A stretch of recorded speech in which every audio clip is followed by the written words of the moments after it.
Hello and welcome everybody to another interview here at the Education Hub with me, your host Clare Ford, academic coach and teen empowerment mentor. I am so excited today. We have got a fabulous person, the lovely Tamara Donn, who we are talking to, especially lined up super fast this week to get information over to you guys about managing that exam stress, because we both know that this is exam season, this is revision season. We've got A levels happening soon, we've got GCSEs happening soon, and even if your kids or teens aren't taking those, they are definitely going to have those end of year tests, end of year SATs, and everything can start to feel a little bit nerve-wracking at this time. So if you are coming in live, please do pop your name in the comments below, because we're using StreamYard. We can't see who you are. Tell us as well, like, what is it that you're struggling with at home right now? What is coming up for you and your kids? Because the Easter holidays, it's supposed to be nice, fun time with family, but actually, if you're trying to get them to revise and there's some kickback with that, it can create an atmosphere. And I know this, as a mum of two sons who had to go through all these hoops. So without further ado, let me introduce the lovely Tamara. So Tamara is an international speaker, author, EFT master trainer, family constellation and parenting mentor. And her book, Frazzled to Fabulous in 5 minutes a day, is the essential book for mums who are fed up with feeling stressed, overwhelmed, and exhausted, and want to learn a brilliantly simple way to stay calm, enjoy their kids more, and get more done in just 5 minutes a day for 30 days. I wish I'd had your book a few years ago, Tamara. My gosh. Never too late. Yeah. So in our conversation this evening, we're going to focus on how families can manage that exam stress for successful outcomes. And we're going to share with you kind of like 5 tips or 5 streams of conversation around this. So Tamara, before we get into it, is there anything else that you would like to add to set the context for our conversation this evening? I don't think so. I think you've really summed it up well. I would just say to the parents watching, you are doing an amazing job. It might not feel like it at this moment in time, and I know it can feel very challenging, but just take a moment to take a really nice deep breath and give yourself a pat on the back. It's not an easy job, and I just want to give you all the encouragement that you need, and sending you lots of love. Yes, exactly. Thank you so much. And that's it, isn't it? We're all doing the best with what we can, with what we know, with what we have. And so we're really hoping that we can bring some new tools, some perhaps different ways of looking at things today to the table to just kind of alleviate some of that pressure. So one of the things that I know, Tamara, I really struggle with, certainly with one of my sons who was less motivated than the other, was that I was always worrying, that he was upstairs in his room gaming and he wasn't actually really revising enough. Right. And then you start getting into this nagging kind of like, get on and do your work, and helicopter parenting where you want proof that they've done their work, and they're pushing back and saying, why don't you trust me? Oh, like all the things. So what can you talk into around that? Thank you. So I think there are two things here. There's how you feel about the fact that your child is not revising, or you believe they're not revising, and also how to support your child in getting them to revise. And when I talk to mums about the challenges with their children, I say, and I know this is really hard to hear because I'm a mum myself and I get it, but it's like, do the work on yourself first, get yourself into a good space first. And the way that I teach that is with something called EFT, emotional freedom techniques tapping. And if you haven't heard about it before, it's like acupuncture for emotions without the use of needles. And what you can do, what I love about this technique is that you can use it on yourself to really calm yourself down. You can use it in your parenting, and then you can introduce it to your children if they're open to that kind of thing. So I would say that if you imagine that this is you, the mum, dad, and this is your child, the children need to lean into you as a parent. And like, there are different parenting styles out there, but if you're very, and children will push us. They will push us because that they're looking for that boundary. So if your child is pushing you, and you're resisting and pushing back, that's not going to feel very pleasant because you're pushing like that. And often if we've had very, very relaxed parenting and we didn't have any boundaries, then we might feel that we want to have those boundaries that we weren't experiencing. Although more often than not with parents, I have parents that I work with who had very strong boundaries, and they're like, I'm not going to do that to my children. I'm going to give them all the space they can. And then the child, has nothing to bounce against. So it's really about that equal and opposite pressure, which is very hard to do if you haven't done your own inner work on how you feel about the way you were parented. So how does that come into your question, Claire? Well, when we can do our inner work, we can really hold the space for them and find out, what's going on for them. Maybe maybe they're procrastinating. And I don't know about you watching this, but I know that I'm prone to procrastination sometimes. And I know that there's avoidance. I know that there's things underneath that. And as an adult, sometimes I'll go into the tailspin of that. And sometimes I'll think, okay, maybe I need to do some EFT. Maybe I need to take a deep breath. Maybe I need to find out what's behind that. And often it's like fear of failure, fear of, so it's much easier to get distracted on other things. So the more we can hold the space for them and not be like, got to get them to do, I've got to get them to do that work, because that's coming from that place of like, anxiety, tension, stress, and we have our own reasons and feelings for wanting that. Obviously, we want our children to succeed. I mean, as parents, we all want that. But sometimes we're coming from a place maybe in the past where maybe we failed as a child and we're like, I am not going to let my child go through what I went through. I'm going to support them every step of the way. And that's coming from such a loving place. But it's also can feel pressurizing for our children. Or it could be that, that we really want them to succeed. So I don't know if that, so we're so attached to the outcome is what I'm trying to say there, that And we're I not think the giving them thing space. is as well, a couple of things for me, which are, which I support young people and their parents with, is just maintaining that open dialogue and that transparency. And so even if you are getting in a tizzy as a parent because it's triggering you because of your own fears of failure, whatever's happened in the past, however you've been parented, whatever your expectations are around how you think your child should succeed and what success looks like, that's all your baggage. But even if you're being triggered because of all of that, it's about saying, look, I'm really sorry I'm on your case. I appreciate I'm nagging you. It's only because I want the best for you. Please just explain to me what it is that you're doing, how you're doing it, when you're doing it. I will accept and trust that that is what you're doing, and then I'll get off your back. Because sometimes the kids need to know why you're getting so upset about something. And they think you're nagging, but as you say, it's coming from a place of love. But I think it really is about having an open dialogue with them. And it's also about trusting them. Like, I can't believe sometimes how mature my boys are with the decisions they've made, right? And so and ultimately, it's about accepting that they need to be responsible for their actions and their consequences. And if they've chosen to laze a day away watching Netflix or gaming and not revising for their exam the next day, unfortunately, that's a life lesson, And we can say until we're blue in the face, well, if you don't do this, then this will happen. And if you do this, this will happen. But actually, sometimes they have to just learn it for themselves. And it's not the be all and end all. I can say that now, having come out the other end. It feels like it when you're in it.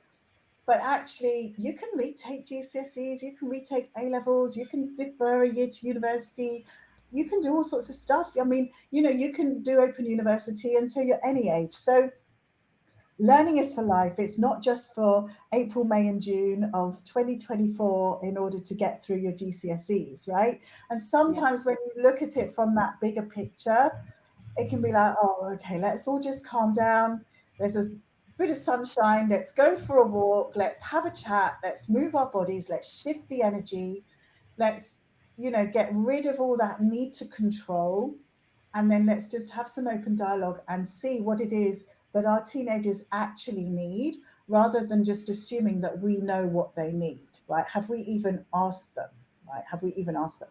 So that moves into the next thing, which might be that if we haven't asked them what they need and we're giving them what we think they need, there might be some kickback, and we might find that our child is taking their stresses out on us.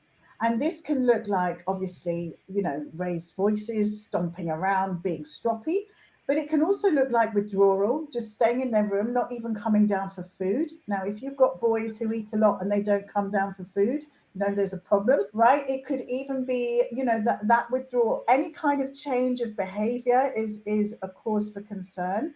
And of course, any of us, when we get stressed and anxious, we react in different ways. We might lash out and get very loud. We might withdraw and get very quiet. We might have stomach problems. We might overeat. Like, there's lots of different things that can happen. So when we feel that we're saying, just in a nice, calm way, how are you getting on with your work today? And we suddenly get this torrent of backlash. What do you recommend for that, Tamara? Exactly. Thank you. Yeah. And I think it's really difficult, and it is coming back to yourself. So it's doing your own inner work. And that's where EFT can be so effective, because EFT is really good. What it does, it sends calming messages to the amygdala in the brain, the part of the brain which is responsible for stress and fight or flight, and it calms it down. So literally, by tapping on these different points, which are acupuncture points, the points where you would be having needles if you were having acupuncture, it's sending calming messages. And I'm an EFT trainer, and one thing that I've trained many people, and some of them school counsellors, and one of the school counsellors that I've trained, she stands outside the exam room, the GCSE exam room, and she taps with the students as they're going into the exam room. So she is literally helping them calm their amygdala. So I would recommend, if you can remove yourself from that situation, take a few minutes. When I say to mums about my book, I say, don't worry about reading it. Just leave it in the toilet, because I know that you don't have time to read books. And then just literally, there are tapping scripts in there. Just spend 2 minutes, 5 minutes, just doing that tapping script, tapping through the points. And more often than not, you will have calmed yourself down.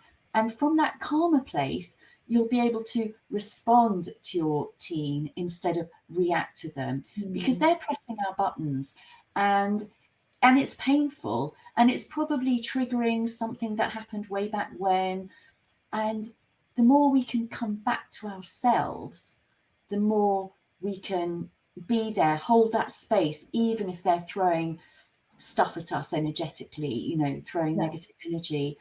And for some people, it will be doing that inner work, looking at the past and resolving it and releasing that. And that as well, one can do with EFT, probably not in 5 minutes, but we can unwire that as well. Yeah, yeah.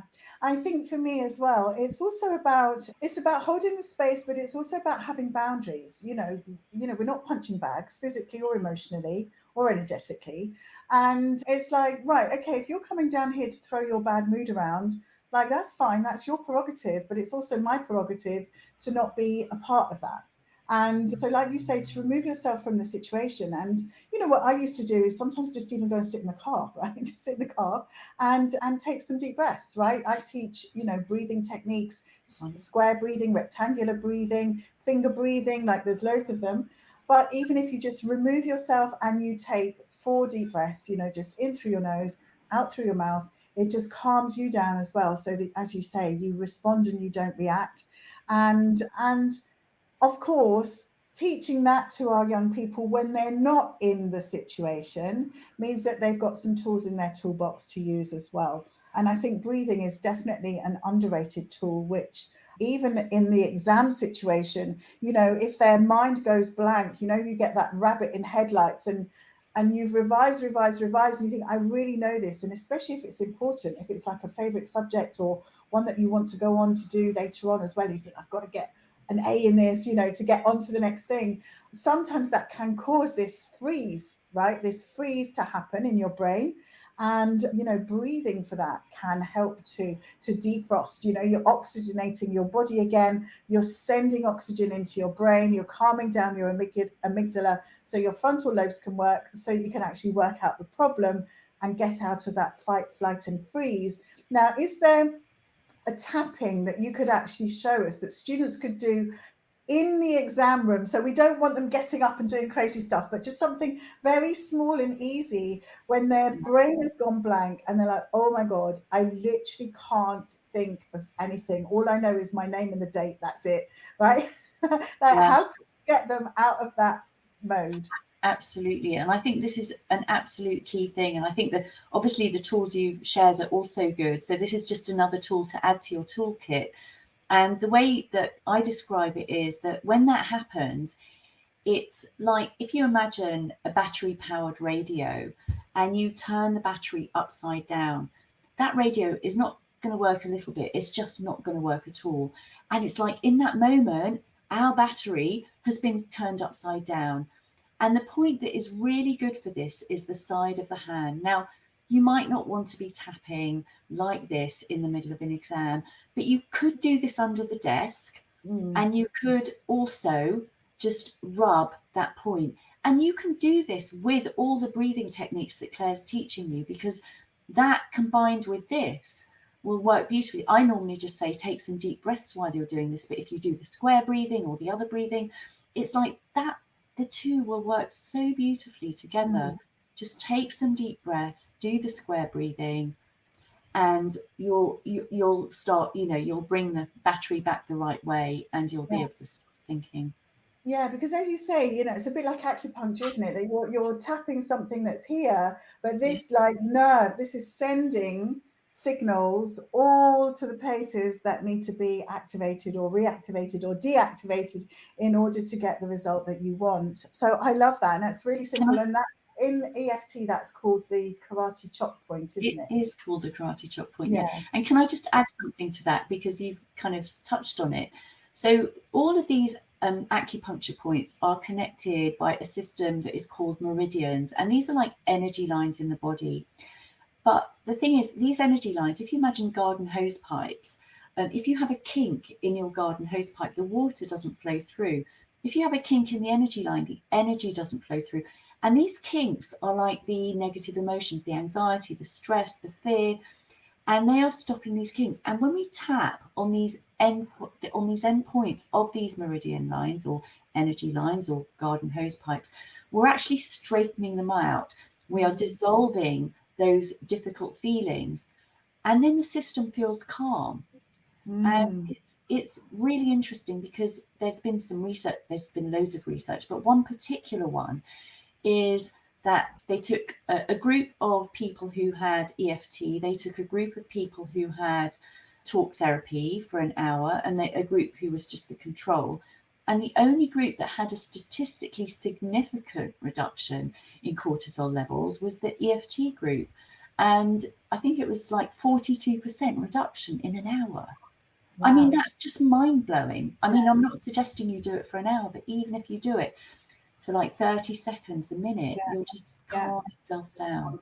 Yeah, it's about just kind of coming back into your body, isn't it? And getting out of your head, like just coming back into your body. So, you know, with that as well, if even if you've before that, even if you just take your mind away from, oh my gosh, I can't answer this exam and it's really important, and you're just like, right, okay, where are my feet right now? Right? What can I feel? Like, can I feel myself sitting on the chair? Right? What can I hear around me? Like, just bring yourself back into your body with the senses, and then focus on the breath, and then focus on the tapping. And by the time you've come out of all of that, you just reread the question and you're like, okay, let's go. Come on, team, we can do this. Right? So I love that. I love that. And I know that one of the things that many of the students struggle with, and you know, I know you say for us as parents, of course, we need to do the inner work, model the behavior we want to see, you know, react, not respond. I teach all of this as well. Yeah. But one of the real, I think, issues behind the procrastination, behind the anxiety for exams, behind the actual reason for doing the exams is actually this fear of failure, this fear of letting people down, and just thinking that you're not going to be good enough. And I know that as a parent, I've said to my boys, you know, don't worry, it really doesn't matter what exam mark you get. You're not defined by your grades. I know I said that, but I'm going to be really honest here, Tamara. I didn't actually truly believe that. I know I said it because it sounded like a nice, fun, kind thing to say. But Yeah. in my actual heart of hearts, I was thinking, no, these do mean a lot. And actually, you do need to get into sixth form, and we do want you to go to university. And this is the right time of your life to be doing it. And so, energetically, there was a mismatch between the words that I was saying, which sounded right, but they weren't landing in the right place because they weren't energetically coming from the right place. So, how do we navigate that? Because it's a really thorny one. Oh, I'm so touched because this is such so powerful to acknowledge that. And I think all of us as parents have those feelings and these vulnerabilities as well.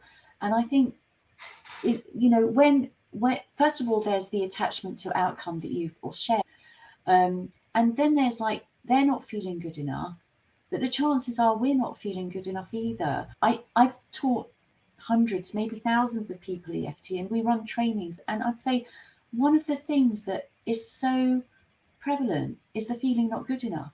I think Mm. we've all had that on some level. So how can we support our children with feeling good enough when we're not feeling good enough in ourselves? And it's that is something that one can tap on, even though I'm not feeling good enough, even though I feel like I'm failing as a mum. Or and how can I support my child in feeling like it's okay when I'm not feeling it's not okay. It's not okay for me, and it's not Yes. okay for me for them to fail. So it's doing that inner work. And I know we said we were going to do some tapping, and I know Yes. I suggested another theme, but I'm kind of feeling like this is a really important, powerful theme that we could tap on if you'd like Yeah. to. I think it is important and powerful. And yeah, let's do a quick demo on that then. Also, what I just want to ask you, Tamara, Yeah. which I've never understood with tapping, is why do we, because most things, visualization, timeline collapse, quantum healing, like all the things we talk about, how, becoming the best version of yourself, become the person that you want to be, right? Okay. But with tapping, what confuses me is we talk into the negative. So, like, even just the mini demonstration that you mentioned, you're like talking into, oh my gosh, well, you'll use the phrases, but it's really weird to me. It's like a dichotomy because you're actually acknowledging that negative feeling. So just explain that very briefly before we go into the demo. Thank you. And I think that is a really important question. And you've almost answered it, because what we are doing, we are simply acknowledging what is. And when we acknowledge what is, we give space for that to be here, because most of the time in our lives, we're pushing down those negative feelings. They're uncomfortable, they don't feel good. Mm, But we're not kind of giving power to those feelings. We are simply giving space to them. And when we give space to how we feel, it's like, finally, I'm acknowledging what's really there. And that then gives space for it to release very, mm, very gently.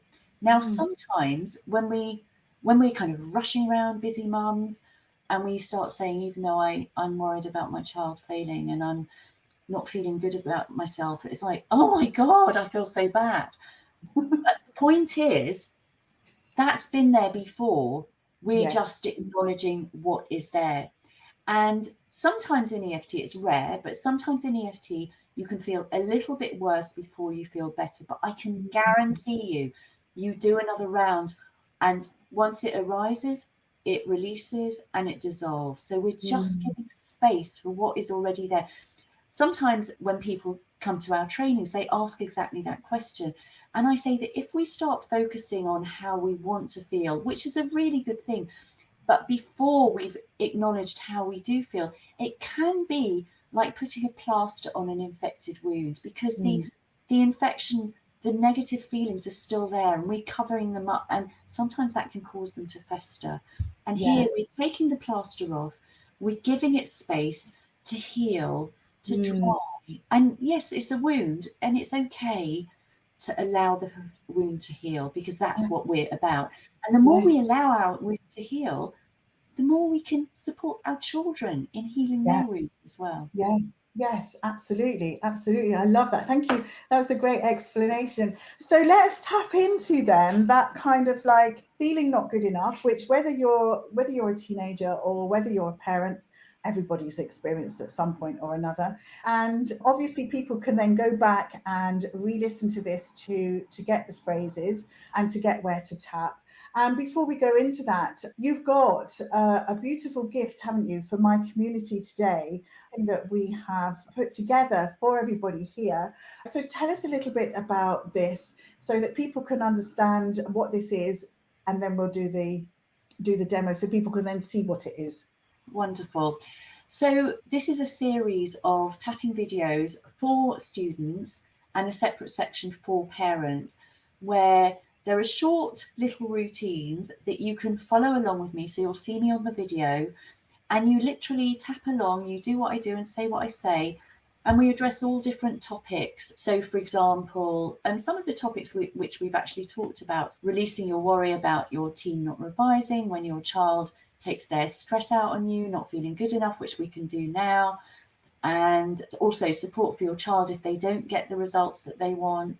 And then for teens, there's some tapping on procrastination, about revision, anxiety before the exams, preparing for success, tips on staying calm and focused during an exam, clearing your head between exams, and fear of getting the exam results. And also another one for the parents, which I forgot, is sending positive qualities to your child. And I did this for my daughter when I knew she was doing her exams. I was literally tapping on sending all the positive qualities, the confidence. So that video is in there too, and that's a really, really lovely one. And you don't have to wait till they're doing exams to use that one. Oh, that sounds amazing. Yeah. I love that, preparing for the success as well. Not many people think about that, do they? Yeah, visualizing how you want it to go. So I think Yeah. that's Yeah, really important. beautiful. I love that. So I'll leave this up then, so people obviously can take a screenshot. You can click that in. I'll just say it as well out loud. So it's https://bit.ly// tapping for exam success, with no spaces between the words. All righty. Right, I am your guinea pig. Thank Don't make me you. cry. No, it doesn't matter. I don't mind if I cry. So we haven't got awfully long, but let's just do it just for like, this is the beauty of it, isn't it? It's not like a big whole long process that we need to, change the space and psych yourself up for and take half an hour for. Like literally, we're just going to run through this in like a couple of minutes or so, aren't we? Which is amazing. Yeah, absolutely. So if you tap along with us, you agree to take responsibility for your own well-being. And the invitation is to simply do what I do. Claire's going to echo what I say, so you can say it along with Claire.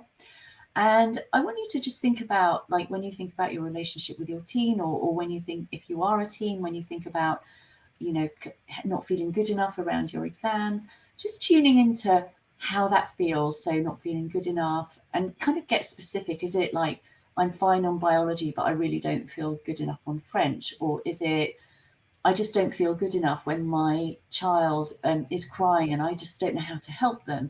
So just think about, like, where is it that you're not feeling good enough, and tune into that feeling. And there may be a body sensation that comes up with it. It could be like a tension in my chest or butterflies in my tummy. So just notice what's there for you and rate that intensity of not feeling good enough on a scale from 0 to 10, 10 being most not good enough, 0 being feeling fine. And just make a note of that, write it down if you want, and let's start tapping. Okay. So Does it matter which hand we use? either hand, either side, any pressure, you can't get this wrong. So even though Even though there's part of me that doesn't feel good enough, there's part of me that doesn't feel good enough, when I think about this, when I think about this, and this is going to be personal for each person. And I acknowledge that feeling. And I acknowledge that feeling. And I'm open to the possibility. And I'm open to the possibility of being curious. Of being curious. As to how I can feel a little bit better. As to how I could feel a little bit better. And so we're going to tap through the points. The first one's the top of the head. This feeling. This feeling. And the beginning of the eyebrow. And again, either side, both sides. This not feeling good enough. This not feeling good enough. And then the side of the eye, end of the eyebrow. When I think about this part of my life. When I think about this part of my life. And under the eye. And I'm noticing how that feels in my body. And I'm noticing how that feels in my body. And as you tap under the nose, take a deep breath into that part of your body. And then coming onto the chin point, which is just under the lower lip. This not feeling good enough. This not feeling good enough. And on the collarbone, which is slightly to the side of the center of your chest. If you use the whole palm of your hand, you're going to hit the spot. This not feeling good enough. This not feeling good enough. And under the arm, which is on the bra strap for women and parallel to the nipple for men. This feeling in my body. This feeling in my body. And we're just going to repeat the points again. And I'm noticing my feet on the ground right now. I'm noticing my feet on the ground right now. And on the eyebrow. I'm noticing my body in the chair. I'm noticing my body in the chair. And side of the eye. I'm coming back into this present moment. I'm coming back into this present moment. And tapping under the eye and take a deep breath in.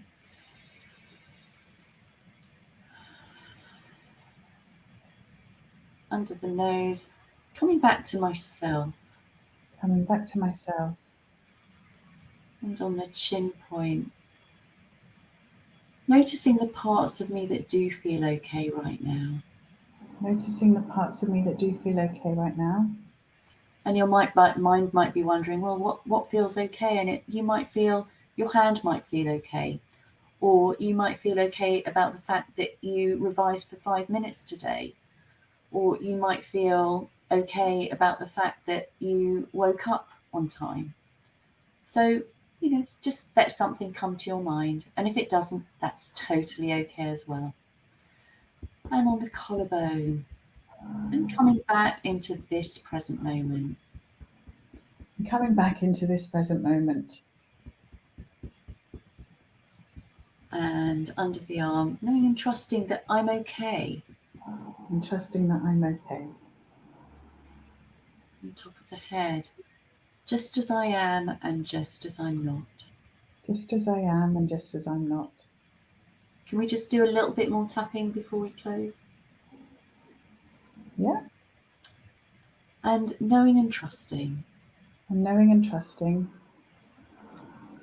That I do have the resources I need. That I do have the resources I need. In order to resolve this problem. In order to resolve this problem. And I'm open to the possibility.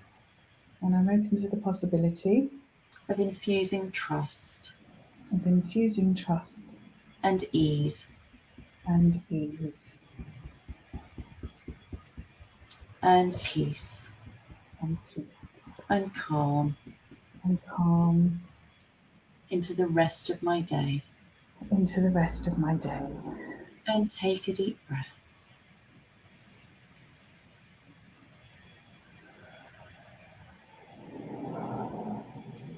So I just want to say you can assess the number now. It may be the same, it may have gone up, it may have gone down.